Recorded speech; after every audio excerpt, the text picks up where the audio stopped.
નમસ્કાર દર્શક મિત્રો, હું છું દર્શના જોશી. તમે જોઈ રહ્યા છો લોક સામના ન્યૂઝ. તો જોઈએ આજના સમાચાર સોમનાથથી અમારા રિપોર્ટર રામસિંહ મોરી સાથે.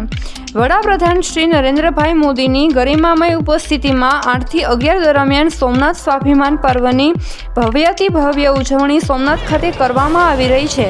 વડાપ્રધાન શ્રીએ આજના તેમના વક્તવ્યમાં પણ લોકોની શ્રદ્ધા અને આસ્થા ભગવાન ભોળાનાથ પ્રત્યે અતૂટ શ્રદ્ધાને ધ્યાનમાં રાખીને વધુમાં વધુ લોકો તેનો લાભ લઈ શકે તે માટે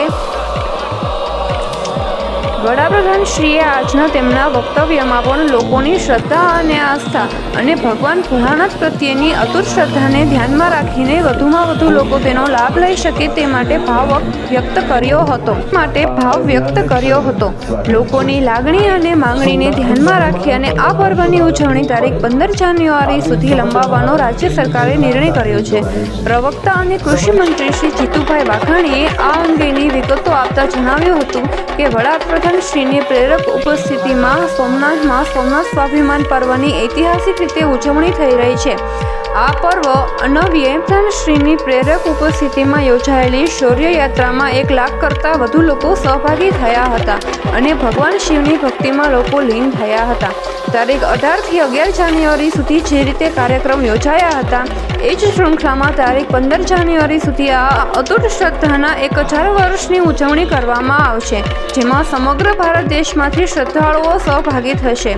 મુખ્યમંત્રી શ્રી ભૂપેન્દ્રભાઈ પટેલના નેતૃત્વ અને નાયબ મુખ્યમંત્રી શ્રી હર્ષભાઈ સંઘવીના માર્ગદર્શન હેઠળ રાજ્ય મંત્રીમંડળના સભ્યો સહિત સમગ્ર વહીવટીતંત્રના સફળ પ્રયત્નોને કારણે આ પર્વ સફળતાથી ચાલી રહ્યું છે.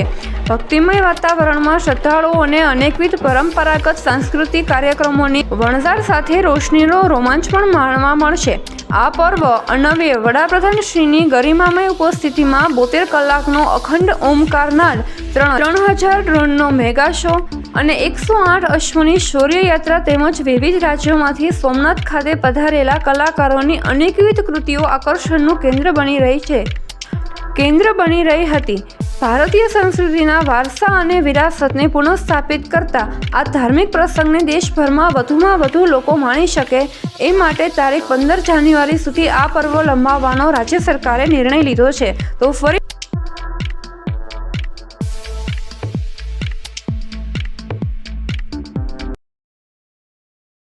9-10-11 જાન્યુઆરી 2026 સ્વાભિમાન પર્વ અતૂટ શ્રદ્ધાના 1000 વર્ષ સોમનાથની એક વિશેષ ઇતિહાસ આગળથી ઉજવણી થઈ છે. ત્યારે માનનીય મોદી સાહેબે શૌર્ય સેવા 1 લાખથી પણ વધારે લોકો, શૌર્ય યાત્રા, જે પ્રકારનું સુશોભન, જે પ્રકારનું પ્લાનિંગ, જે પ્રકારનું આયોજન અને જે પ્રકારે લાઇટિંગ કરવામાં આવી છે, ઐતિહાસિક કહી શકાય એવી પળો તો માણી છે. ત્યારે માનનીય મોદી સાહેબની સૂચનાથી આ આપણું સોમનાથ સ્વાભિમાન પર્વ એ 15 તારીખ સુધી આ જ પ્રકારની વ્યવસ્થામાં લંબાવવામાં આવે છે. ન માત્ર વેરાવળ પણ સમગ્ર ભારત અને સમગ્ર દેશમાંથી સૌ સોમનાથ મહાદેવના ભક્તજનોની લાગણી હતી. આ લાગણી ધ્યાને લઈને રાજ્ય સરકાર માનનીય ભૂપેન્દ્રભાઈને, હર્ષભાઈના નેતૃત્વમાં ચાલતી સરકારે નિર્ણય કર્યો છે. હું સૌને વિનંતી કરું છું, અદ્ભુત કહી શકાય એવા માહોલમાં સાંસ્કૃતિક કાર્યક્રમ થશે, લોક ડાયરા થશે. ભાઈ રાજનાથ ગઢવી, મયુર દવે, વિવિધ કલાકારો તો 15 તારીખ સુધી આવવાના છે. આપ સૌને આ સોમનાથ સ્વાભિમાન પર્વનું 15 તારીખ સુધીનું લંબાવીએ છીએ. ત્યારે સૌને દર્શન કરવા જવા માટે મળીશું એક નવા સમાચાર સાથે. ત્યાં સુધી જોતા રહો લોક સામના ન્યૂઝ.